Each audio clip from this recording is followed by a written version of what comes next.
प्रिय viewers, IAS प्रारंभिक परीक्षा 2020 के मद्देनजर हमारी टीम ने आपके लिए जून 2019 से अप्रैल 2020 तक के समसामयिक घटनाओं का विषयवार संकलन तैयार किया है। इसके लिए दृष्टि आईएएस यूट्यूब चैनल के साप्ताहिक करंट न्यूज बुलेटिन को विषयवार संकलित किया गया है। इसके जरिए आप राज्य व्यवस्था, अर्थव्यवस्था, विज्ञान एवं प्रौद्योगिकी जैसे विषयों से जुड़ी सभी बड़ी और महत्वपूर्ण घटनाओं का एक साथ क्विक रिवीजन कर सकते हैं।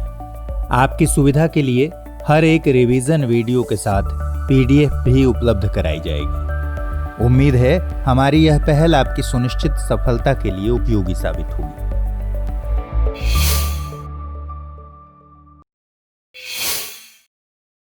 बीते दिनों भारतीय प्रधानमंत्री ने बैंकॉक में आयोजित आरसीईपी मीटिंग में हिस्सा लिया। इसमें भारत ने आरसीईपी पर साइन करने से मना कर दिया है।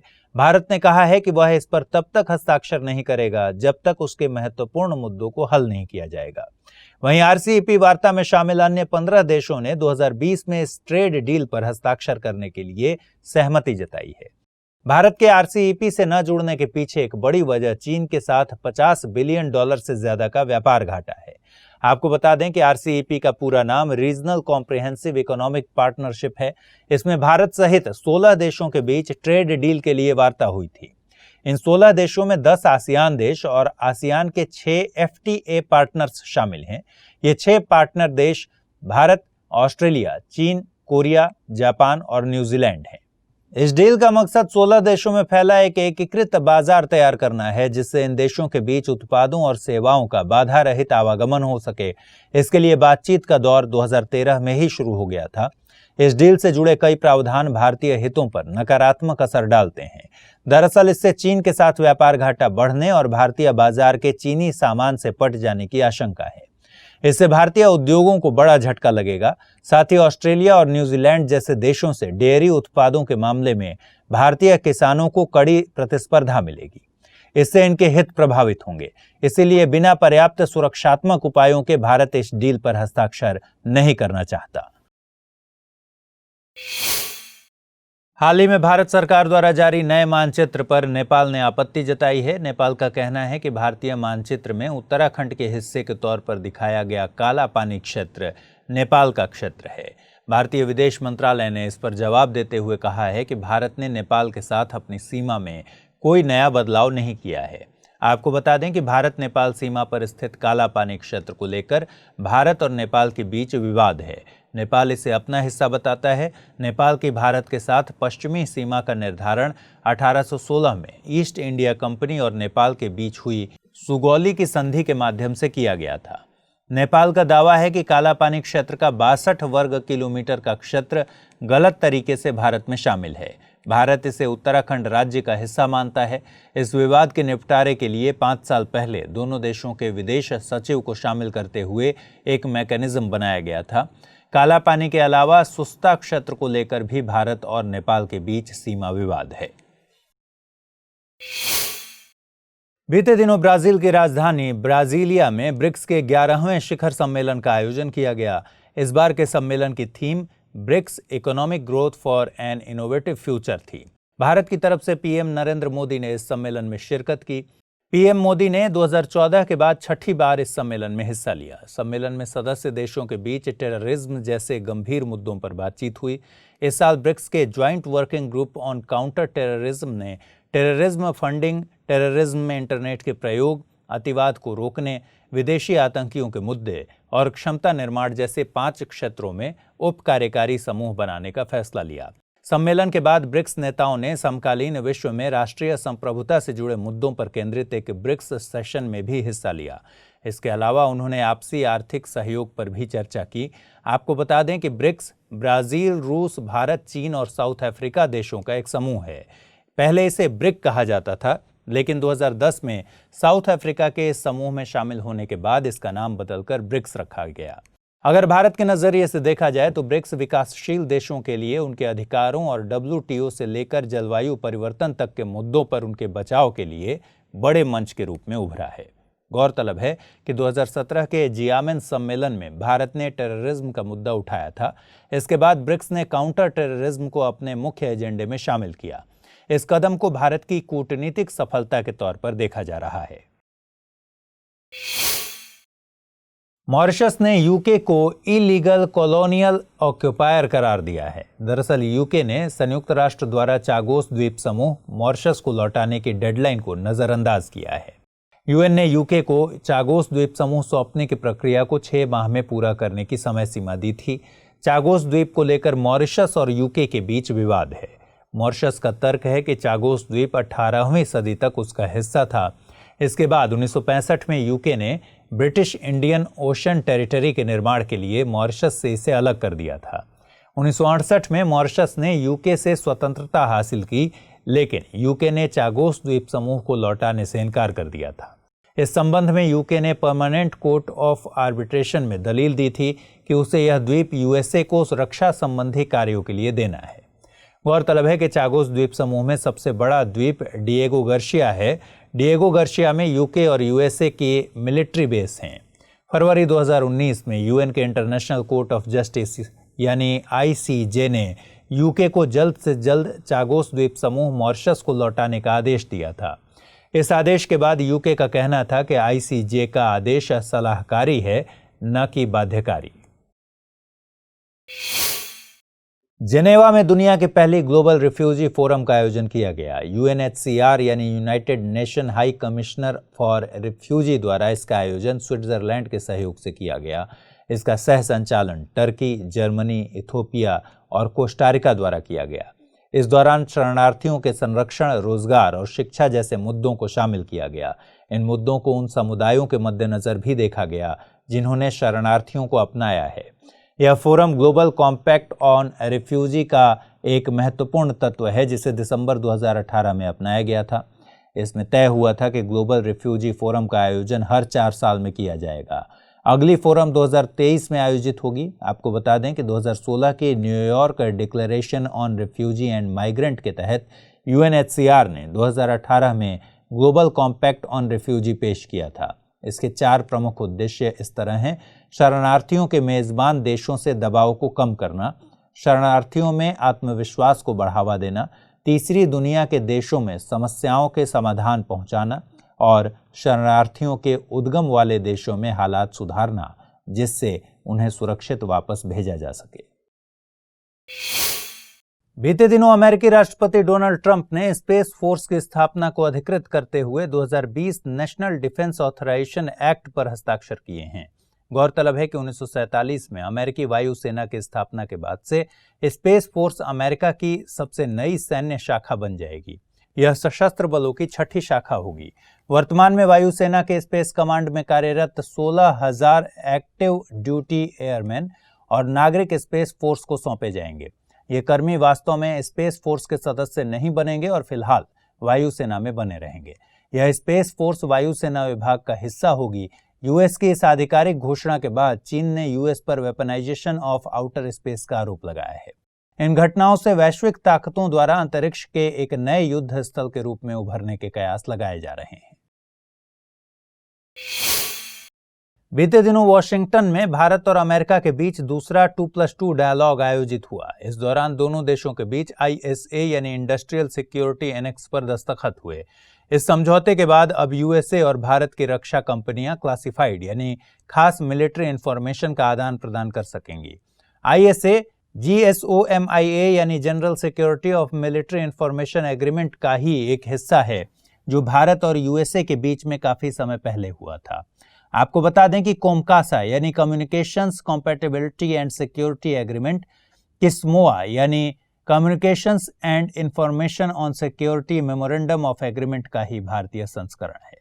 भारत और यूएसए के बीच basic exchange and cooperation agreement for geospatial cooperation पर अभी बात चल रही है। डायलॉग के दौरान इंडिया यूएस ओशंस डायलॉग को बढ़ावा देने पर बात की गई, ताकि प्रदूषण में कमी, वैज्ञानिक अन्वेषण और हिंद महासागर में स्पीशीज का डॉक्यूमेंटेशन संभव हो सके। दोनों पक्षों की तरफ से एक नई tri service amphibious exercise tiger Trump को लेकर मिलिट्री सहयोग के क्षेत्र में नई संभावना व्यक्त की गई है। टाइगर ट्रम्प को सालाना तौर पर आयोजित करने का निर्णय लिया गया है। अंतरिक्ष के क्षेत्र में सहयोग को बढ़ावा देने और निसार यानी NASA ISRO synthetic aperture radar satellite को 2022 तक लॉन्च करने की बात कही गई है। बीते दिनों ऑर्गेनाइजेशन फॉर इस्लामिक कोऑपरेशन यानी OIC चर्चा में रहा। दरअसल हाल ही में कुआलालंपुर समिट में मलेशियाई प्रधानमंत्री महाथिर बिन मुहम्मद ने OIC के विकल्प के तौर पर एक नए फोरम का उद्घाटन भी किया है। इसे मुस्लिम 5 समिट नाम दिया गया है। इसमें मलेशिया, कतर, तुर्की, इंडोनेशिया और पाकिस्तान शामिल होंगे। आपको बता दें कि OIC की स्थापना 1969 में की गई थी। OIC संयुक्त राष्ट्र के बाद दुनिया का दूसरा सबसे बड़ा अंतर सरकारी संगठन है। वर्तमान में इसमें 57 देश शामिल हैं। इसका मुख्यालय सऊदी अरब के जेद्दा में है। यह संगठन अंतर्राष्ट्रीय शांति और समरसता को प्रोत्साहित करने के उद्देश्य से मुस्लिमों के हितों को सुरक्षा तंत्र देने पर जोर देता है। बता दें कि इस साल OIC के विदेश मंत्रियों के 46वें सम्मेलन में भारत की तत्कालीन विदेश मंत्री सुषमा स्वराज को शामिल होने का आमंत्रण दिया गया था।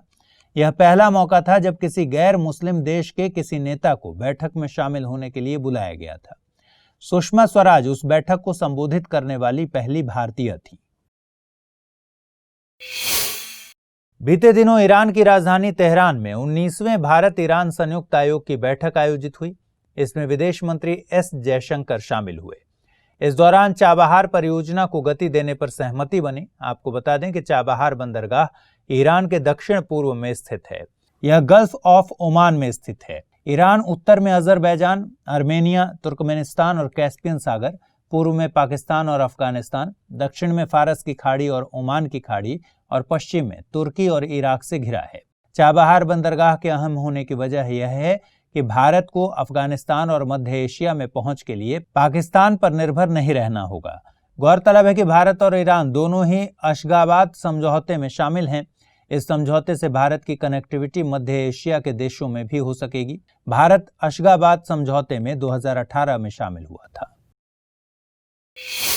इन दिनों अंतर्राष्ट्रीय तनाव फिर से गहराता नजर आ रहा है। दरअसल अमेरिकी सेना द्वारा इराक की राजधानी बगदाद में किए गए सैन्य हमले में ईरानी सेना में कुड्स फोर्स के चीफ कमांडर कासिम सुलेमानी की मौत हुई है। सुलेमानी की मौत के बाद दोनों देशों के बीच तनाव के बाद सैन्य हमलों की संख्या बढ़ती जा रही है। अमेरिकी सरकार की माने तो मिडिल ईस्ट सहित दुनिया के कई इलाकों में आतंकवाद को बढ़ावा देने में सुलेमानी का हाथ रहा है। मसलन लेबनान में हिजबुल्लाह विद्रोही, सीरिया विद्रोह और यमन में हौथी विद्रोही। सुलेमानी की मौत के बाद मिडिल ईस्ट में अशांति फैलने के साथ ही पेट्रोलियम उत्पादन में गिरावट आई है, जिससे दुनिया भर में तेल की कीमतों में भारी इजाफा हुआ है। हालिया घटनाक्रम के दौरान एक टर्म काफी सुर्खियों में रहा, वो है प्रोटेक्टिंग पावर। आइए समझते हैं क्या है प्रोटेक्टिंग पावर। दरअसल प्रोटेक्टिंग पावर का जिक्र राजनयिक संबंधों पर 1961 और 1963 के वियना कन्वेंशन के संबंध में किया जाता है। इस कन्वेंशन के तहत किन्हीं दो देशों के बीच अगर राजनयिक संबंध नहीं रह जाते या अस्थायी संबंध रहते हैं तो वे देश अपने हितों और अपने देशवासियों की रक्षा की बागडोर किसी तीसरे देश को सौंप सकते हैं। हालांकि इसके लिए राजनयिक संबंध तोड़ने वाले दोनों देशों की अनुमति जरूरी होती है। फिलहाल अमेरिका के लिए ईरान में स्विट्जरलैंड प्रोटेक्टिंग पावर के तौर पर मौजूद है। इसी तरह पाकिस्तान ईरान के लिए अमेरिका में प्रोटेक्टिंग पावर के तौर पर काम कर रहा है। अमेरिका स्विट्जरलैंड को अपनी वर्चुअल एम्बेसी का दर्जा देता है। हाल ही में IEA यानी इंटरनेशनल एनर्जी एजेंसी ने भारत की ऊर्जा नीतियों की समीक्षा पर अपनी पहली रिपोर्ट जारी की है। रिपोर्ट में भारत की ऊर्जा नीतियों की उपलब्धियों की सराहना की गई है। इसके साथ ही IEA ने कुछ सिफारिशें भी की हैं जो ऊर्जा बाजार और अक्षय ऊर्जा को प्रोत्साहन देने के भारत सरकार के लक्ष्यों को समर्थन देती है। IEA ने समीक्षा में अक्षय ऊर्जा की नीलामी, निजी क्षेत्र के लिए कोयला खनन में प्रवेश और तेल एवं गैस बाजार में विदेशी निवेशकों की पहुंच को प्रोत्साहन देने के फैसलों की सराहना की है। रिपोर्ट के अनुसार भारत ने रिकॉर्ड समय में अपने नागरिकों की बिजली, वहनीय एवं दक्ष प्रकाश व्यवस्था और क्लीन कुकिंग तक पहुंच सुनिश्चित की है। इस लक्ष्य को पाने में IEA ने समीक्षा में सौभाग्य, उजाला और उज्ज्वला जैसी योजनाओं के अहम योगदान का भी जिक्र किया है। रिपोर्ट में भारत में अक्षय ऊर्जा क्षेत्र में हुई तीव्र वृद्धि की भी खासी प्रशंसा की गई है। गौरतलब है कि देश में स्थापित कुल ऊर्जा क्षमता में 23% योगदान अक्षय ऊर्जा क्षेत्र का है। आपको बता दें कि IEA organisation for economic cooperation and development के फ्रेमवर्क के तहत एक स्वायत्त और अंतर सरकारी संगठन है। भारत IEA का एसोसिएट सदस्य है। IEA ऊर्जा दक्षता संबंधी आंकड़ों, विश्लेषण और नीति अनुशंसा के लिए वैश्विक निकाय है। यह संगठन सभी के सुरक्षित और सतत ऊर्जा भविष्य के लिए अपने सदस्यों और उद्योगों के साथ मिलकर काम करता है। यह संगठन world energy outlook, world energy investment और global energy and CO2 status जैसी रिपोर्ट भी जारी करता है। हाल ही में म्यांमार के दौरे पर रहे चीन के राष्ट्रपति शी जिनपिंग ने चाइना म्यांमार इकोनॉमिक कॉरिडोर यानी CMEC के तहत कई परियोजनाओं को लॉन्च किया। इन परियोजनाओं का उद्देश्य चीन के दक्षिण पश्चिमी प्रांत यूनान और पूर्वी हिंद महासागर के बीच संपर्क मजबूत करना है। बता दें कि यूनान प्रांत को कभी चीन के बैकडोर के नाम से जाना जाता था। अब चीन इन परियोजनाओं के जरिए इसे बंगाल की खाड़ी के लिए हाईवे के रूप में विकसित करना चाहता है। इससे पहले पिछले साल नेपाल के दौरे पर भी शी जिनपिंग ने चाइना नेपाल इकोनॉमिक कॉरिडोर का उद्घाटन किया था। यह कॉरिडोर तिब्बत को नेपाल से जोड़ता है। चीन का मानना है कि CMEC म्यांमार के अराकान क्षेत्र में विकास को बढ़ावा देगा, जिससे वहां रोहिंग्या संघर्ष में कुछ कमी देखने को मिलेगी। CMEC चीन की महत्वाकांक्षी परियोजना बेल्ट रोड इनिशिएटिव का ही एक हिस्सा है और नेपाल, पाकिस्तान एवं म्यांमार में चीन के बढ़ते प्रसार को देखकर जानकारों का मानना है कि भारत को भी BCIM यानी Bangladesh China India Myanmar corridor पर चीन से बातचीत करनी चाहिए। चीन के बेल्ट रोड इनिशिएटिव को आमतौर पर 21वीं सदी का सिल्क रोड भी कहा जाता है। चीन इस परियोजना के जरिए सड़क और समुद्री मार्ग के जरिए 60 से अधिक देशों को जोड़ना चाहता है। हाल ही में भारत सरकार ने एक एक्स्ट्रा ऑर्डिनरी राज्यपत्र अधिसूचना जारी की, जिसके मुताबिक संयुक्त अरब अमीरात को सिविल प्रोसीजर कोड 1908 के सेक्शन 44A के तहत रेसिप्रोकेटिंग टेरिटरी घोषित किया गया है। साथ ही UAE के कुछ कोर्ट को सुपीरियर कोर्ट्स का दर्जा भी दिया गया है। आपको बता दें कि यह अधिसूचना भारत और UAE के मध्य 1999 में हुए सिविल और वाणिज्यिक मुद्दे से संबंधित समझौते का अगला चरण है। इससे पहले UK, Singapore, Malaysia, Trinidad and Tobago, New Zealand, cook द्वीप समूह, वेस्टर्न समोआ की trust territories, Hong Kong, Papua New Guinea, Fiji और अदन को रेसिप्रोकेटिंग टेरिटरी घोषित किया जा चुका है। केंद्र सरकार द्वारा आधिकारिक राजपत्र में जारी अधिसूचना के तहत किसी देश या भारत के बाहर स्थित किसी क्षेत्र को रेसिप्रोकेटिंग टेरिटरी माना जाता है। इसकी चर्चा CPC के सेक्शन 44A में है। आपको बता दें कि रेसिप्रोकेटिंग टेरिटरी में निर्दिष्ट सुपीरियर कोर्ट्स द्वारा दिए गए आदेश को भारत में लागू किया जा सकता है। इसके लिए जिला कोर्ट में उस डिक्री की प्रमाणित प्रतिलिपि को दिया जाता है। साथ ही भारत द्वारा पास्ट डिक्री को भी संबंधित रेसिप्रोकेटिंग टेरिटरी में उपयोग में लाया जा सकता है। इस साल गणतंत्र दिवस के मौके पर ब्राजील के राष्ट्रपति बोल्सोनारो मुख्य अतिथि थे। इस दौरान दोनों देशों के बीच आपसी संबंधों और निवेश को मजबूत करने के लिए कई समझौतों पर दस्तखत हुए। दोनों देशों के नेताओं ने सामरिक भागीदारी को और गहरा करने के लिए एक्शन प्लान पर हस्ताक्षर किए। ब्राजील के साथ तेल और प्राकृतिक गैस, सांस्कृतिक आदान प्रदान, महिला और बाल विकास और स्वास्थ्य एवं औषधि क्षेत्र सहित अन्य क्षेत्रों में कुल 15 MOUs हस्ताक्षरित किए गए। इन MOUs में मुख्य तौर पर आपराधिक मामलों में आपसी कानूनी सहायता, बायो एनर्जी और साइबर सुरक्षा पर ध्यान दिया जाएगा। हालिया बातचीत के बाद दोनों देशों के बीच यात्राओं को वीजा फ्री करने की भी घोषणा की गई है। वहीं 2022 तक आपसी व्यापार को $15 बिलियन तक पहुंचाने का लक्ष्य भी तय किया गया है। गौरतलब है कि ब्राजील भारत का एक महत्वपूर्ण व्यापारिक साझेदार है और ब्रिक्स, बेसिक, G20, IBSA और इंटरनेशनल सोलर अलायंस सहित अन्य अंतर्राष्ट्रीय संगठनों में सह सदस्य है। रोहिंग्या से जुड़े एक मामले पर सुनवाई करते हुए इंटरनेशनल कोर्ट ऑफ जस्टिस ने अंतरिम फैसले में रोहिंग्या मुसलमानों की सुरक्षा का इंतजाम करने और नरसंहार से जुड़े साक्ष्यों की भी सुरक्षा करने का आदेश दिया है। कोर्ट का मानना है कि अंतिम फैसला आने तक इन साक्ष्यों को सुरक्षित रखा जाना जरूरी है। आपको बता दें कि पिछले साल गाम्बिया ने म्यांमार के ऊपर ICJ में रोहिंग्या समस्या को लेकर convention on the prevention and punishment of the crime of genocide के उल्लंघन का आरोप लगाया था। गाम्बिया ने यह आरोप OIC यानी ऑर्गेनाइजेशन ऑफ इस्लामिक कंट्रीज के बिहाफ पर लगाया है। वैसे म्यांमार ने ICJ से इस केस को उनके क्षेत्राधिकार से बाहर का केस बताकर खारिज करने को कहा है और ये भी कहा है कि गाम्बिया ने ये आरोप दूसरे के बिहाफ पर लगाया है। हालांकि कोर्ट ने म्यांमार के इस आर्गुमेंट को मानने से इनकार कर दिया है। गौरतलब है कि UN चार्टर के अनुच्छेद 94 के अनुसार ICJ के सभी सदस्य देशों को ICJ के निर्णय को मानना जरूरी है। कोई देश इनका पालन न करे तो अंतर्राष्ट्रीय सुरक्षा और शांति को बनाए रखने के लिए सिक्योरिटी काउंसिल के पास यह शक्ति है कि वो उस देश पर सैंक्शंस लगा सकता है।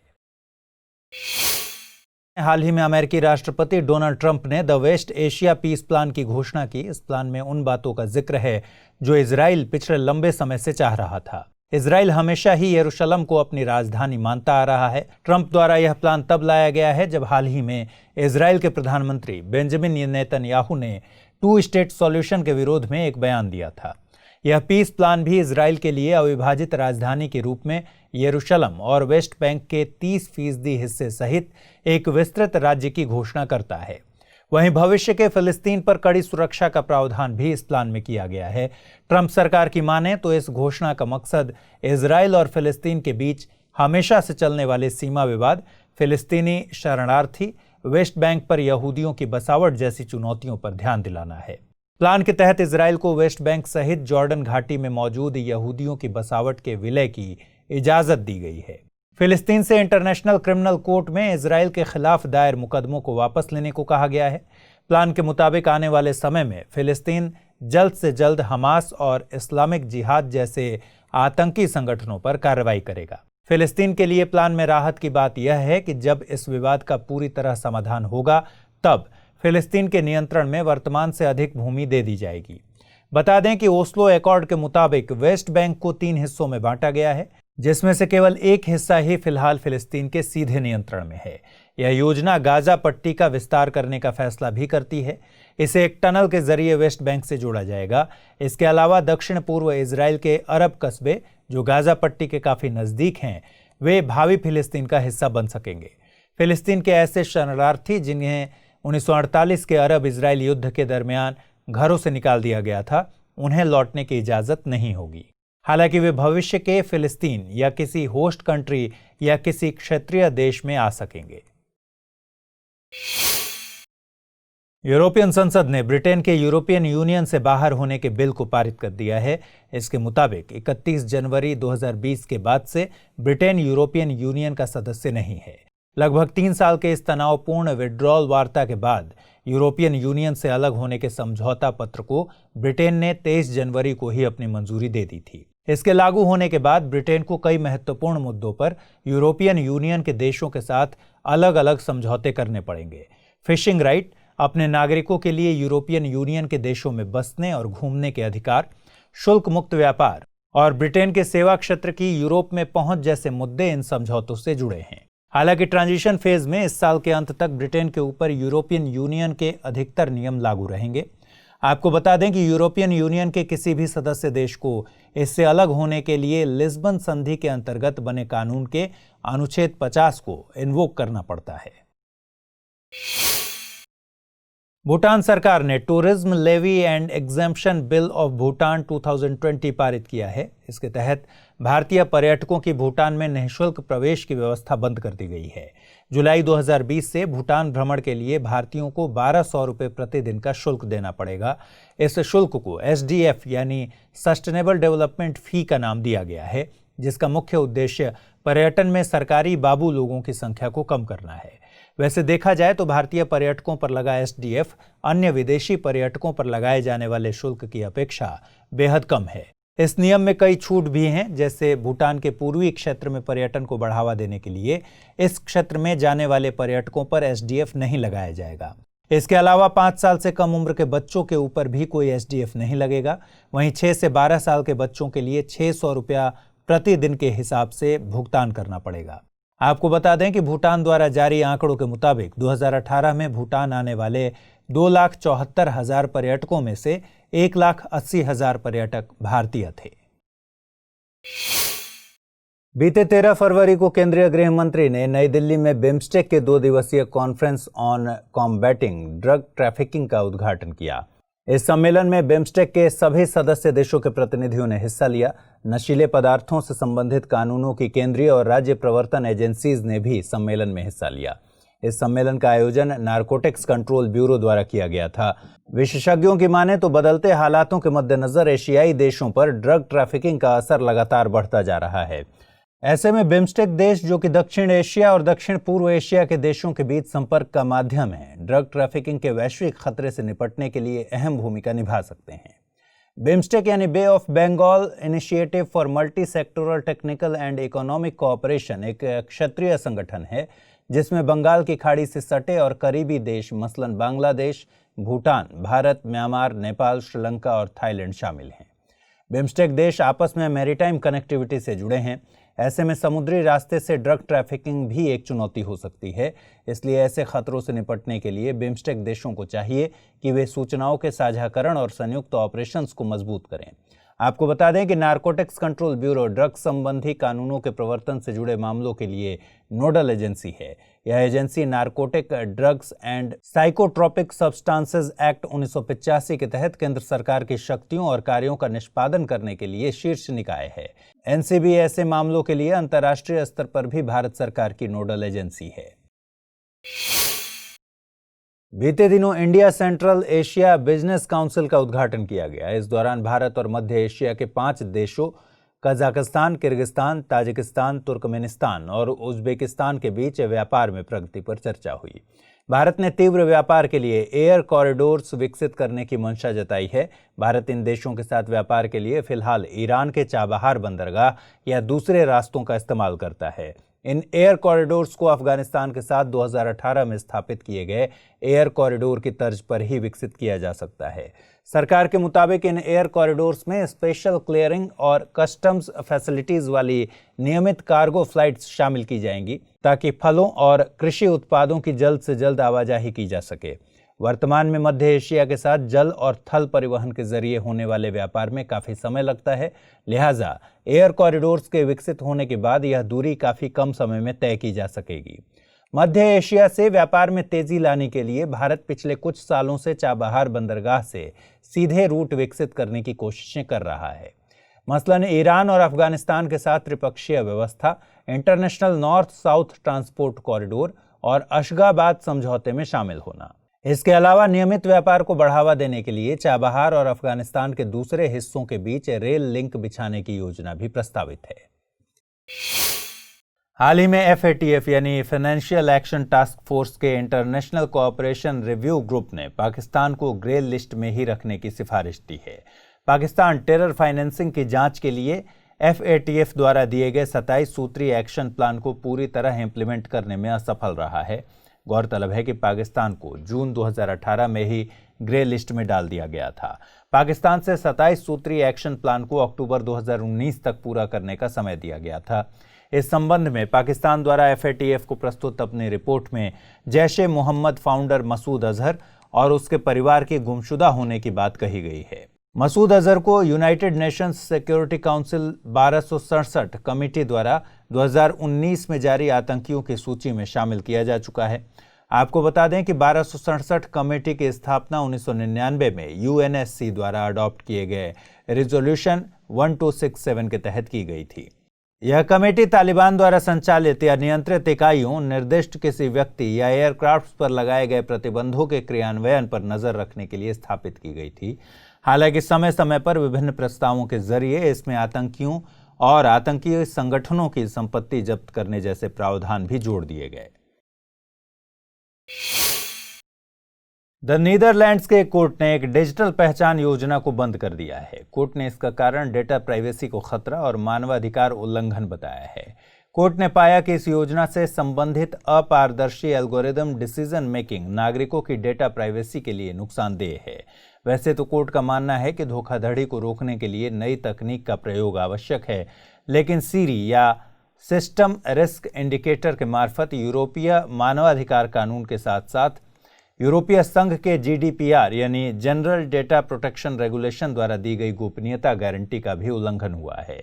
सीरी नामक पहचान तंत्र का विकास द नीदरलैंड्स ने 2014 में कल्याणकारी योजनाओं से धोखाधड़ी को रोकने के लिए किया था।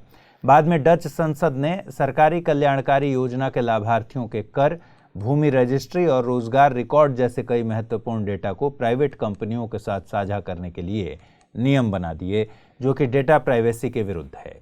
द नीदरलैंड्स कोर्ट का यह निर्णय सरकारी निगरानी के खिलाफ डेटा संरक्षण विनियमन का उपयोग कैसे किया जा सकता है, इसका उदाहरण बन सकता है। गौरतलब है कि ऐसा ही एक निर्णय भारत में सुप्रीम कोर्ट ने आधार मुद्दे पर दिया था। उसमें भी व्यक्तिगत गोपनीयता के साथ सामाजिक हित को संतुलित करने का प्रयास किया गया था। हालांकि आधार निर्णय में डेटा संग्रह के बारे में निर्णय आया था। बीते दिनों अमेरिका ने अपने व्यापार उद्देश्यों के लिए वर्गीकृत विकासशील वर्ग से भारत को हटा दिया है। भारत के अलावा इस सूची से ब्राजील, इंडोनेशिया, थाईलैंड, मलेशिया और वियतनाम जैसे देश भी हटाए गए हैं। इन देशों को अब विकसित अर्थव्यवस्थाओं के रूप में वर्गीकृत किया जाएगा और यूएस द्वारा दिए जा रहे विभिन्न व्यापार लाभों से वंचित किया जाएगा। संभवतः यूएस के इस निर्णय के बदले के तौर पर विकासशील देश टैरिफ वॉर की स्थिति उत्पन्न कर सकते हैं, जिससे वैश्विक अर्थव्यवस्था पर दबाव बढ़ेगा। यूएसटीआर देशों को विकसित, विकासशील और लीस्ट डेवलप्ड के वर्ग में बांट कर रखता है। विकासशील देशों को यूएस में कुछ सामानों को बिना किसी शुल्क के निर्यात करने की अनुमति रहती है, जिन पर विकसित देशों को शुल्क देना पड़ता है। विकासशील देशों के वर्गीकरण की प्रक्रिया की शुरुआत अमेरिकी व्यापार अधिनियम 1974 से मानी जा सकती है, जिसने गरीब देशों के विकास में मदद के लिए जीएसपी को लाया था।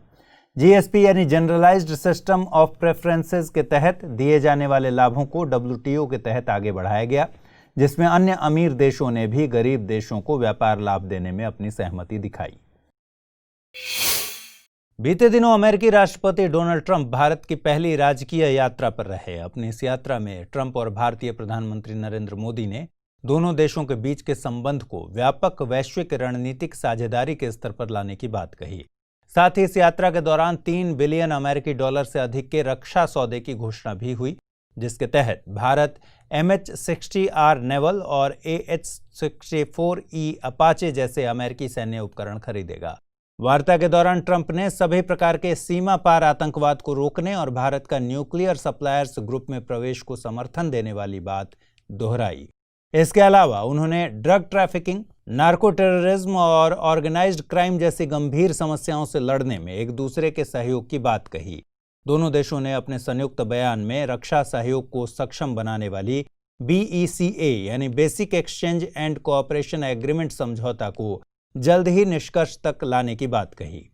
साथ ही ब्लू डॉट नेटवर्क में अपनी अभिरुचि को व्यक्त किया गया। ब्लू डॉट नेटवर्क एक ऐसा कॉन्सेप्ट है जिसमें उच्च गुणवत्ता और विश्वसनीय मानक वाले वैश्विक बुनियादी ढांचे के विकास के लिए सरकार, निजी क्षेत्र और नागरिक समाज एक साथ मिलकर काम करेंगे। अमेरिकी अगुवाई में शुरू होने वाली इस पहल में पहले ही ऑस्ट्रेलिया और जापान ने अपनी रुचि दिखाई है। इसे अमेरिका की इंडो पैसिफिक रणनीति का हिस्सा माना जा रहा है, जो चीन की वन बेल्ट वन रोड पहल को काउंटर करेगी। गौरतलब है कि इस पहल में सार्वजनिक परामर्श का स्तर, वित्त पोषण में पारदर्शिता, डेट ट्रैप और बुनियादी पर्यावरण मानदंडों को ध्यान में रखकर परियोजना को तैयार किया जाएगा। इन मानदंडों को पूरा करने वाली परियोजनाओं को एक ब्लू डॉट मिलेगा, जो कि इसके लिए निजी क्षेत्र से धन इकट्ठा करने में मददगार होगा और राज्य वित्त पर निर्भरता कम होगी। मानवाधिकारों पर बढ़ते खतरों के मद्देनजर संयुक्त राष्ट्र ने हाल ही में अपनी प्रतिक्रिया दी है। यूएन महासचिव एंटोनियो गुतेरस ने इस पर एक्शन लेने की बात कहते हुए सदस्य देशों और कंपनियों को 7 सूत्री कॉल टू एक्शन जारी किया है। वहीं लोगों से भी इस पर ध्यान देने की बात कही है। गुतेरस ने यह अपील जेनेवा में शुरू हुए ह्यूमन राइट्स काउंसिल सेशन के दौरान की। 7 सूत्री कॉल टू एक्शन में शामिल है सतत विकास के मद्देनजर मानवाधिकार, संकट के समय में मानव मूल्यों का महत्व, लैंगिक समानता और महिलाओं के लिए समान अधिकार, लोगों की सहभागिता और नागरिक क्षेत्र, भावी पीढ़ी के अधिकार, संयुक्त प्रयास और मानव अधिकारों के नए आयाम। यूएन के मुताबिक महासचिव ऐसे देशों के खिलाफ कड़ी प्रतिक्रिया देंगे जहां की सरकारें सीधे तौर पर मानवाधिकार हनन मामलों में लिप्त हैं, फिर चाहे वह चीन में उइघरों के डिटेंशन की बात हो या म्यांमार में रोहिंग्याओं के खिलाफ हो रहे अत्याचार का मामला, या फिर सीरिया में इदलिब में लोगों पर हो रही लगातार बमबारी की बात हो, और या फिर अमेरिकी सीमा पर बच्चों को अपने माता पिता से जबरन अलग कराने की घटना ही क्यों ना हो। बीते दिनों श्रीलंका ने युद्ध अपराधों के लिए 2015 के यूएन मानवाधिकार परिषद के प्रस्ताव से विड्रॉ कर लिया है। यह घोषणा जेनेवा में हो रही मानवाधिकार परिषद की 43वीं बैठक के दौरान की गई। दरअसल श्रीलंका ने यह निर्णय यूएस द्वारा अपने सेना प्रमुख लेफ्टिनेंट जनरल शैलेंद्र सिल्वा की यात्रा पर रोक लगाने की वजह से लिया है। यूएस के मुताबिक श्रीलंका के सेना प्रमुख पर गृह युद्ध के अंतिम चरण में मानव अधिकारों के घोर उल्लंघन का आरोप है। गौरतलब है कि श्रीलंका द्वारा सुलह, जवाबदेही और मानवाधिकार को बढ़ावा देने के लिए 2015 में रिजोल्यूशन 30/1 को लाया गया था, जिसे यूएन ने स्वीकार किया था। प्रस्ताव का मुख्य बिंदु गृह युद्ध के दौरान हुए कथित मानवाधिकार के उल्लंघन की जांच करना था, जिसे यूएस और ब्रिटेन सहित 11 देशों ने समर्थन दिया था। श्रीलंका में लगभग 2 दशकों से भी ज्यादा समय तक गृह युद्ध का माहौल रहा, जो 2009 में जाकर खत्म हुआ। संयुक्त राष्ट्र की रिपोर्ट के मुताबिक युद्ध के अंतिम चरण में मानवाधिकारों का बहुत अधिक हनन हुआ और गृह युद्ध के अंतिम महीने में ही लगभग 45,000 तमिल लोग मारे गए। अफगानिस्तान में शांति बहाली को लेकर अमेरिका और तालिबान के बीच दोहा में समझौता हुआ है। इस शांति वार्ता में भारत को भी आमंत्रित किया गया था। समझौते को ब्रिंगिंग पीस टू अफगानिस्तान की संज्ञा दी गई है। आपको बता दें कि इस्लामिक एमिरेट्स ऑफ अफगानिस्तान को ही तालिबान कहा जाता है, जिसे अमेरिका ने मान्यता नहीं दी है। भारत भी इसे मान्यता नहीं देता। वहीं काबुल में अमेरिका और अफगानिस्तान सरकार के बीच भी अलग से एक संयुक्त घोषणा पर हस्ताक्षर हुए हैं। इस शांति समझौते को अफगानिस्तान में 18 वर्षों से जारी युद्ध को रोकने की दिशा में बड़ा कदम माना जा रहा है।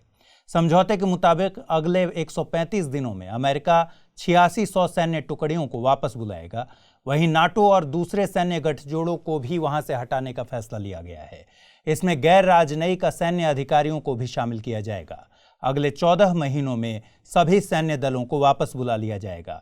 इस अहम शांति वार्ता में तालिबान ने भी अपनी प्रतिबद्धता जताते हुए कहा कि तालिबान आगे से अलकायदा समेत अपने किसी भी सदस्य अथवा किसी दूसरे व्यक्ति या समूह को अमेरिका या उसके साथियों की सुरक्षा के खिलाफ किसी गतिविधि के लिए तालिबान क्षेत्र का इस्तेमाल नहीं करने देगा। हालांकि लश्कर ए तैयबा और जैश ए मोहम्मद जैसे दूसरे आतंकी संगठनों के विषय पर इस समझौते में जिक्र नहीं किया गया। इधर भारत ने इस समझौते पर चिंता जाहिर की है, क्योंकि भारत यूएसए का अलाई नहीं है। दरअसल समझौते में इस बात को लेकर स्थिति साफ नहीं है कि क्या यूएसए अलाई शब्द में भारत को भी शामिल किया गया है। हालिया शांति समझौते के तहत तालिबान पर लगाए गए यूएन के प्रतिबंधों को आगामी 3 महीनों में, जबकि 27 अगस्त तक अमेरिका द्वारा लगाए गए प्रतिबंधों को हटा लिया जाएगा। बीते दिनों म्यांमार के राष्ट्रपति यू विन मिंत भारत दौरे पर रहे। राष्ट्रपति रामनाथ कोविंद और प्रधानमंत्री मोदी से मुलाकात के दौरान दोनों देशों के बीच कई अहम समझौतों पर हस्ताक्षर हुए। दोनों देशों के बीच जहां एक तरफ मणिपुर के इम्फाल और म्यांमार के मांडले के बीच बस सेवा शुरू करने पर सहमति बनी, तो दूसरी तरफ म्यांमार के रखाइन प्रांत में नई विकास परियोजनाओं को लेकर भी बातचीत हुई। वहीं कैंसर रोगियों के उपचार के लिए मेडिकल रेडिएशन इक्विपमेंट्स और रिफाइनरी सहित पेट्रोलियम क्षेत्र में सहयोग पर भी जोर दिया गया। मेडिकल रेडिएशन इक्विपमेंट्स के तौर पर भारत म्यांमार को भाभाट्रॉन 2 सौंपेगा। भाभाट्रॉन कैंसर के इलाज के लिए स्वदेशी टेलीकोबाल्ट मशीन है। इसे भाभा परमाणु अनुसंधान केंद्र ने विकसित किया है। बातचीत में भारत ने दोनों देशों की सीमा पर स्थित तामो पॉइंट पर इंटीग्रेटेड चेक पॉइंट के निर्माण में पर्याप्त सहयोग देने का वायदा भी किया है। गौरतलब है कि 2018 में दोनों देशों ने क्रॉस बॉर्डर एग्रीमेंट पर हस्ताक्षर किए थे, जिसके तहत मोरेह तामो पॉइंट से दोनों देशों के लोगों की सीमा पार आवाजाही की सुगमता के लिए सहमति बनी थी। शासन के स्तर पर भारत म्यांमार को इलेक्ट्रॉनिक आईडी कार्ड्स के प्रोजेक्ट्स में भी मदद करेगा। म्यांमार में यह प्रोजेक्ट आधार कार्ड की तर्ज पर ही शुरू किया गया है। इसके साथ ही म्यांमार डिप्लोमेटिक एकेडमी की स्थापना में सहायता की जाएगी। इसके आगे दोनों देशों के नेताओं ने मानव तस्करी की रोकथाम, बचाव कार्य, रिकवरी, तस्करी के पीड़ितों के पुनर्वास के क्षेत्र में सहयोग के लिए भी कई समझौतों पर हस्ताक्षर किए। म्यांमार में क्विक इम्पैक्ट प्रोजेक्ट के क्रियान्वयन के लिए भी सहायता मुहैया कराई जाएगी। भारत को इंडियन ओशन कमीशन में ऑब्जर्वर के तौर पर शामिल कर लिया गया है। भारत को इस संगठन में शामिल करने का निर्णय सेशल्स में आयोजित इंडियन ओशन कमीशन के मंत्रिपरिषद की बैठक में लिया गया। आपको बता दें कि यह कमीशन एक अंतर सरकारी संगठन है। इसमें 5 सदस्य देश union of Comoros law reunion के प्रतिनिधि के तौर पर फ्रांस, मेडागास्कर, मॉरिशस और सेशल्स शामिल हैं। इसे पोर्ट लुइस घोषणा के तहत 1982 में गठित किया गया था। 1984 में इसे जनरल कोऑपरेशन एग्रीमेंट के तहत संस्थागत रूप दिया गया था। जनरल कोऑपरेशन एग्रीमेंट को विक्टोरिया एग्रीमेंट के नाम से भी जाना जाता है। यह अफ्रीका में इकलौता क्षेत्रीय संगठन है जिसके गठन में विशेष तौर पर द्वीप शामिल हैं। इसके कार्यक्षेत्र में पारितंत्र का संरक्षण, प्राकृतिक संसाधनों का सतत प्रबंधन, समुद्री सुरक्षा, जन स्वास्थ्य और नवीकरणीय ऊर्जा आदि शामिल हैं। चीन, माल्टा, यूरोपियन यूनियन और इंटरनेशनल ऑर्गेनाइजेशन ऑफ लॉ फ्रैंकोफनी अन्य ऑब्जर्वर राष्ट्र हैं। आपको बता दें कि इंडियन ओशन कमीशन अपनी भौगोलिक स्थिति के लिहाज से भी महत्वपूर्ण है, क्योंकि इससे जुड़े सभी द्वीपों की अवस्थिति हिंद महासागर में मोजाम्बिक चैनल के पास है। यूएसए और ईरान के बीच बढ़ते तनाव के चलते हॉर्मुज जल संधि पर जो संकट के बादल मंडरा रहे हैं, वैसे स्थिति में मोजाम्बिक चैनल अंतर्राष्ट्रीय पटल पर महत्वपूर्ण बना हुआ है। भारत और फ्रांस ने पहली बार रीयूनियन आइलैंड से ज्वाइंट पेट्रोलिंग की है। यह भारत द्वारा हिंद महासागर में अपनी स्थिति मजबूत करने की दिशा में एक प्रयास है। भारत का फोकस पूर्वी अफ्रीका की तटीय रेखा और मलक्का जलसंधि के बीच के स्ट्रेच पर है। रीयूनियन हिंद महासागर में स्थित फ्रांस का द्वीप है। भारत ने इससे पहले मैरीटाइम एक्सरसाइज केवल अपनी जल सीमा साझा करने वाले पड़ोसी देशों के साथ की है। फ्रांस पहला देश है जिसके लाइजन ऑफिसर को Indian navy's information fusion centre पर नियुक्त किया गया है। भारतीय नौसेना ने नेबरहुड फर्स्ट पॉलिसी के तहत exclusive economic zone surveillance Maldives, Seychelles, Mauritius के साथ और coordinated patrolling Myanmar, Thailand, Bangladesh और इंडोनेशिया के साथ शुरू किए हैं। आपको बता दें कि रीयूनियन आइलैंड मेडागास्कर और मॉरिशस के पास हिंद महासागर में स्थित है। मलक्का जलसंधि इंडोनेशिया और मलेशिया के बीच है। कोविड-19 के खतरे को देखते हुए विश्व स्वास्थ्य संगठन जल्द ही बहुराष्ट्रीय एकजुटता परीक्षण आयोजित करने जा रहा है। इस सॉलिडेरिटी ट्रायल यानी एकजुटता परीक्षण में भारत ने हिस्सा लेने की संभावना जताई है। बीते दिनों ICMR यानी भारतीय चिकित्सा अनुसंधान परिषद ने इस बात की पुष्टि करते हुए बताया कि भारत कोविड-19 के संभावित इलाज की पहचान के लिए इस ट्रायल में हिस्सा लेगा। शुरुआत में भारत ने कोविड-19 के मरीजों की कम संख्या की वजह से इस ट्रायल में हिस्सा लेने से मना कर दिया था, लेकिन हालिया दिनों में मरीजों की संख्या में हो रही लगातार वृद्धि को देखते हुए यह निर्णय लिया गया है। इस ट्रायल में रेमडेसिविर और क्लोरोक्विन सहित 4 अलग अलग दवाओं का परीक्षण होगा और उनकी प्रभावशीलता की तुलना भी की जाएगी। आपको बता दें कि 20 मार्च को WHO ने सॉलिडेरिटी ट्रायल की घोषणा की। इसमें कोविड-19 के उपचार से संबंधित अंतर्राष्ट्रीय अध्ययन और परीक्षण किया जाएगा। साथ ही देशों में अलग अलग दवाओं के परीक्षण के प्रभाव का डेटाबेस तैयार किया जाएगा। यह ट्रायल ड्रग्स के काम के बारे में मजबूत साक्ष्य उत्पन्न करने के लिए आवश्यक समय में काफी कमी करेगा। WHO ने एक कोविड-19 सॉलिडेरिटी रिस्पांस फंड भी बनाया है। इसका काम फ्रंटलाइन हेल्थ वर्कर्स के लिए सुरक्षात्मक उपकरण प्रदान करना, नैदानिक प्रयोगशालाओं को उपकरणों से लैस करना, निगरानी और डेटा संग्रह में सुधार करना, आपूर्ति श्रृंखलाओं को मजबूत करना और अनुसंधान एवं विकास कार्यों में तेजी लाना है। हाल ही में संयुक्त राष्ट्र ने कोविड-19 से लड़ने के लिए एक ग्लोबल ह्यूमैनिटेरियन रिस्पांस योजना पेश की है। इस योजना के तहत $2 बिलियन खर्च करने की योजना है। इस राशि का उपयोग दक्षिण अमेरिका, अफ्रीका, मध्य पूर्व और एशिया के 51 देशों में किया जाएगा। दरअसल संयुक्त राष्ट्र ने चेतावनी दी है कि अगर कमजोर देशों की कोरोना वायरस से लड़ने में मदद नहीं की गई तो लाखों लोग खतरे में पड़ सकते हैं। साथ ही वायरस के पुनः प्रकोप की संभावना भी बनी रहेगी। इसके लिए संयुक्त राष्ट्र ने सभी देशों के सरकारों से इस योजना का पूरी तरह से समर्थन करने का आग्रह किया है। इस योजना का क्रियान्वयन संयुक्त राष्ट्र एजेंसियों एवं अंतर्राष्ट्रीय गैर सरकारी संगठनों की सहायता से किया जाएगा। इसके तहत वायरस के टेस्ट और लोगों के इलाज के लिए आवश्यक लैब उपकरणों को पहुंचाना, शिविरों और बस्तियों में हैंड वॉशिंग स्टेशन स्थापित करना, वायरस से जुड़ी जानकारियों को लोगों तक पहुंचाना इत्यादि शामिल है।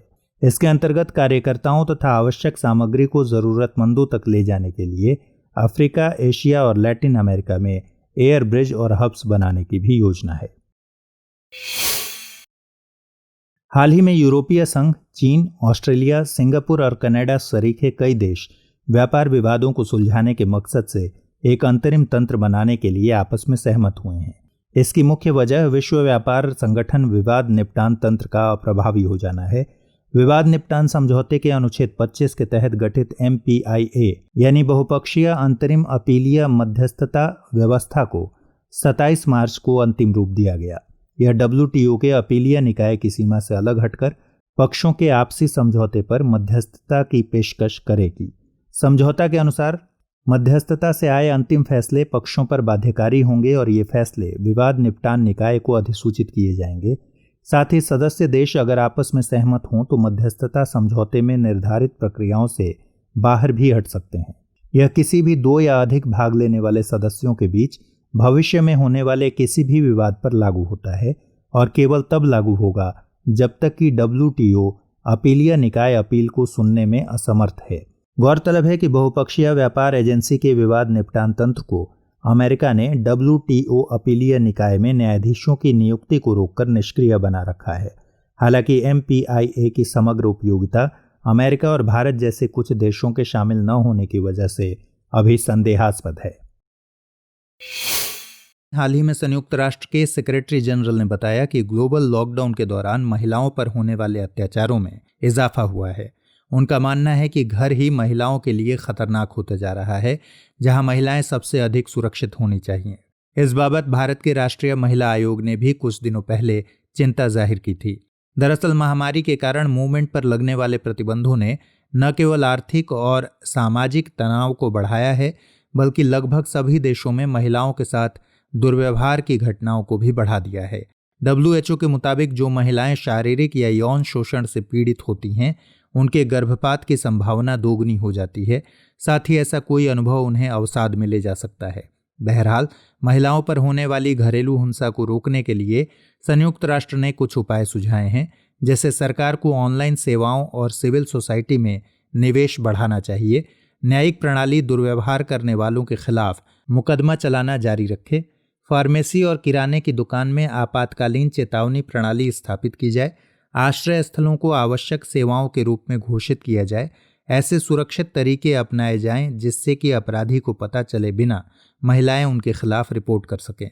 किसी भी परिस्थिति में महिलाओं के खिलाफ हिंसा के दोषी कैदियों को रिहा करने से बचा जाए। कोविड-19 के संकट का सामना करने के लिए चीन कई देशों को मास्क, सैनिटाइजर और मेडिकल हेल्प मुहैया करा रहा है। विशेषज्ञ चीन के इस कदम को मास्क डिप्लोमेसी का दर्जा दे रहे हैं। द डिप्लोमेट में छपे लेख के मुताबिक चीन की मास्क डिप्लोमेसी के तहत देशों को लॉन्ग टर्म डिपेंडेंट बनाने की कोशिश की जा रही है। प्राकृतिक आपदा और जन स्वास्थ्य संकट के दौरान देशों को मदद पहुंचाकर चीन उनके क्रिटिकल इंफ्रास्ट्रक्चर तक पहुंच स्थापित करना चाहता है। इससे चीन के निर्यात को बढ़ावा मिलता है। साथ ही चीन के बायोटेक्नोलॉजी और मेडिकल इक्विपमेंट उद्योगों के बाजार शेयर में भी इजाफा होता है। आपको बता दें कि डिप्लोमेसी का प्रयोग विदेश नीति के इंस्ट्रूमेंट के तौर पर किया जाता है। इसके जरिए सरकारें दूसरे देशों के निर्णयों को प्रभावित करने की कोशिश करती हैं। विशेषज्ञों द्वारा डिप्लोमेसी के प्रकारों को ट्रैक 1, ट्रैक 2, ट्रैक 1.5, ट्रैक 3 और मल्टी ट्रैक डिप्लोमेसी द्वारा परिभाषित किया गया है। इंटरपोल ने अपने 194 सदस्य देशों को कोरोना के दौरान हॉस्पिटल्स पर होने वाले संभावित साइबर हमलों के मद्देनजर चेताया है। इंटरपोल ने इस संबंध में सदस्य देशों को पर्पल नोटिस भी जारी किया है। इंटरपोल की बात करें तो इसका पूरा नाम इंटरनेशनल क्रिमिनल पुलिस ऑर्गेनाइजेशन है। इसका मुख्यालय फ्रांस के लियोन में है। अपने 194 सदस्य देशों के साथ इंटरपोल दुनिया का सबसे बड़ा पुलिस संगठन है। भारत इसके सबसे पुराने सदस्यों में से एक है। भारत 15 अक्टूबर 1949 से इसका सदस्य है। CBI यानी central bureau of investigation Interpol में भारत का प्रतिनिधित्व करता है। आपको बता दें कि इंटरपोल 8 तरह के नोटिस जारी करता है। इसमें red, yellow, green, orange, black, blue, purple और Interpol UN security council special notice शामिल हैं। रेड नोटिस वांटेड पर्सन्स के लिए, येलो मिसिंग पर्सन्स के लिए, जबकि ब्लू नोटिस अपराध से जुड़े व्यक्ति के बारे में अतिरिक्त जानकारी के लिए जारी किया जाता है। इसके अलावा ब्लैक पहचान न हो पाने वाले शवों के लिए और ग्रीन वार्निंग एंड इंटेलिजेंस के लिए जारी किया जाता है। ऑरेंज नज़दीकी संकट के लिए, वहीं पर्पल नोटिस अपराधियों द्वारा प्रयोग किए जा रहे उपकरण, तरीके और उनकी कार्यप्रणाली की सूचना जानने के उद्देश्य से जारी किया जाता है। इसके अलावा Interpol UN security council special notice ऐसे व्यक्तियों और समूहों के लिए जारी किए जाते हैं जो UN security council sections committee के निशाने पर होते हैं। बीते दिनों भारत ने विश्व व्यापार संगठन के पीस क्लॉज का सहारा लिया है। इस प्रकार पहली बार किसी देश ने WTO के अंदर इस व्यापारिक सुरक्षा का इस्तेमाल किया है। दरअसल भारत ने 2018-19 के लिए किसानों को चावल की खेती पर 11.46% की सब्सिडी दी, जो कि WTO के 10% के सहायता मानक से अधिक है। इस संबंध में भारत ने WTO को सूचित किया कि ऐसा सार्वजनिक स्टॉक होल्डिंग कार्यक्रम के तहत करना जरूरी था। गौरतलब है कि भारत के खाद्य सुरक्षा उद्देश्यों के अंतर्गत गरीबों को चावल, गेहूं, मोटे अनाज और दाल उपलब्ध कराया जाता है, इसलिए सरकार इन खाद्य फसलों की खरीद करती है। इस आधार पर देखें तो भारत पीस क्लॉज का उपयोग करने की शर्तों को पूरा करता है। हालांकि इस बाबत WTO की कृषि संबंधी समिति में चर्चा की जाएगी, जिसमें भारत यह उम्मीद कर रहा है कि कोई भी अन्य देश विवाद नहीं बढ़ाएगा। यह देखने वाली बात होगी कि कोविड-19 महामारी की परिस्थिति में क्या WTO के विकसित देश विकासशील देशों की खाद्य सुरक्षा को प्रधानता देते हैं या फिर उनकी बाजार तक अपनी पहुंच की प्राथमिकता बरकरार रहती है। आपको बता दें, WTO के बाली सम्मेलन में विकसित पीस क्लॉज किसी देश को अपनी खाद्य फसलों की खरीद के दौरान सब्सिडी की सीमा से अधिक खर्च कर देने पर WTO की कार्रवाई से बचाता है। दरअसल WTO का मानना है कि अधिक सब्सिडी देशों के मध्य व्यापार में रुकावट का काम करती है। हाल ही में अमेरिकी राष्ट्रपति डोनाल्ड ट्रंप ने WHO को अमेरिका की तरफ से दिए जाने वाले फंड पर रोक लगाने की घोषणा की है। ट्रंप ने कहा कि जब वायरस चीन में फैला तब WHO ने इसे छिपाने की कोशिश की। ट्रंप ने कहा कि WHO अपनी बेसिक जिम्मेदारियों को पूरा करने में नाकाम रहा है। WHO को इसके लिए जवाबदेह होना चाहिए। आपको बता दें कि संयुक्त राज्य अमेरिका WHO का सबसे बड़ा कंट्रीब्यूटर है, जिसने 2019 में $400 मिलियन से अधिक का योगदान दिया। यह योगदान WHO के बजट का लगभग 15% है। ट्रंप के ऐलान पर अमेरिकन मेडिकल एसोसिएशन ने इसे एक खतरनाक कदम बताया, जिससे कोविड-19 को हराना आसान नहीं होगा, और डोनाल्ड ट्रंप को पुनर्विचार करने की सलाह दी।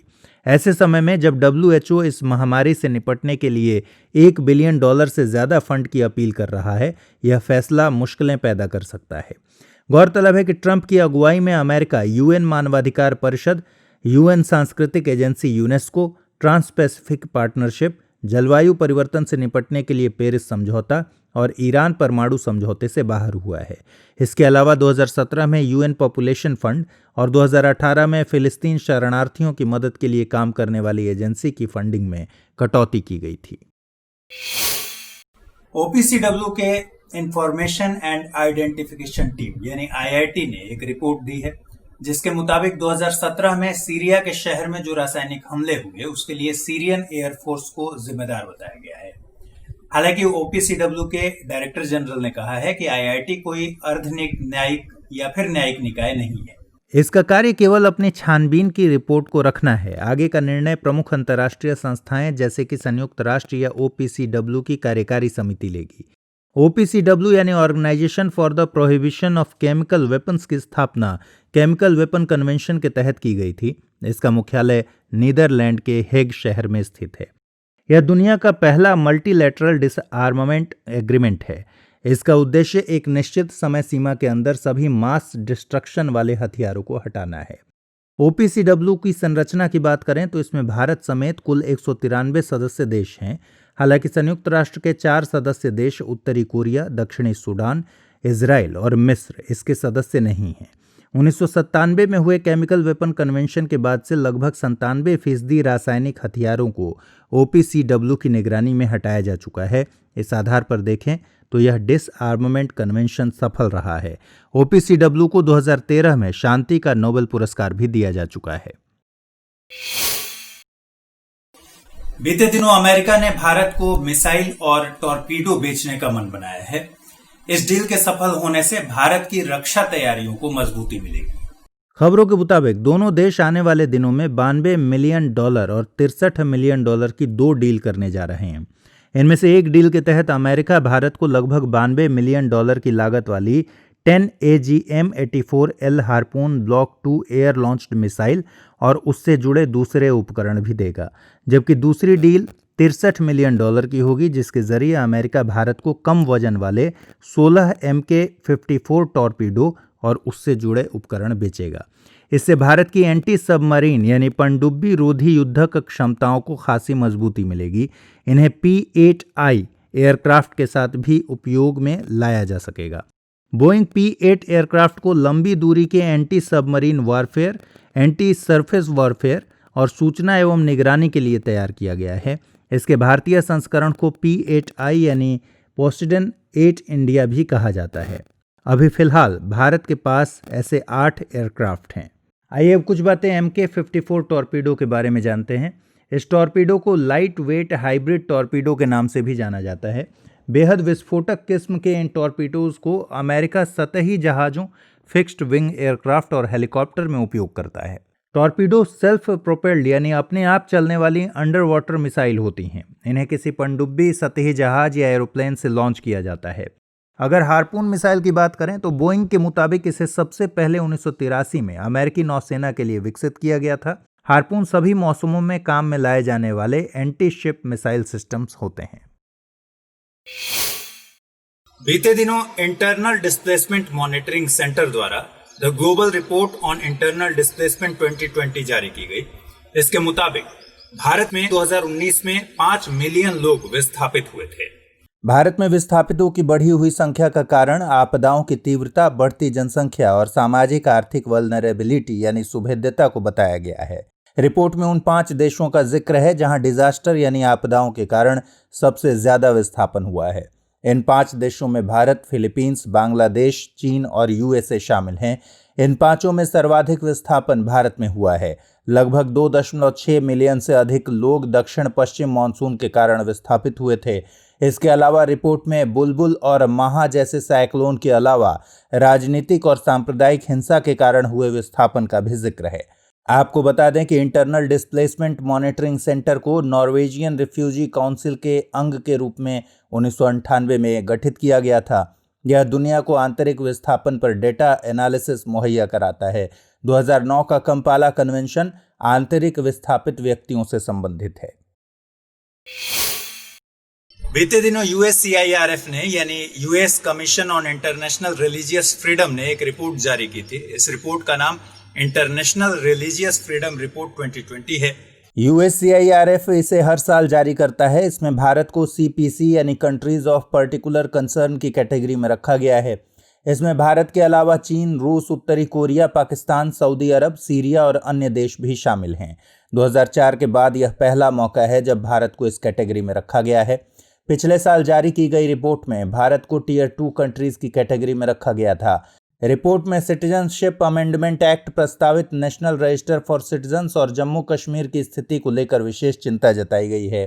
भारत को CPC की कैटेगरी में रखने के पीछे का कारण धार्मिक अल्पसंख्यकों के खिलाफ होने वाली हिंसा को भी बताया गया है। भारतीय विदेश मंत्रालय ने USCIRF के इन स्टेटमेंट्स की वास्तविकता पर सवाल उठाते हुए इस रिपोर्ट को नकार दिया है। साथ ही मंत्रालय ने भारत के आंतरिक मामलों में इस संस्था की लोकस स्टैंडी पर सवाल उठाया है।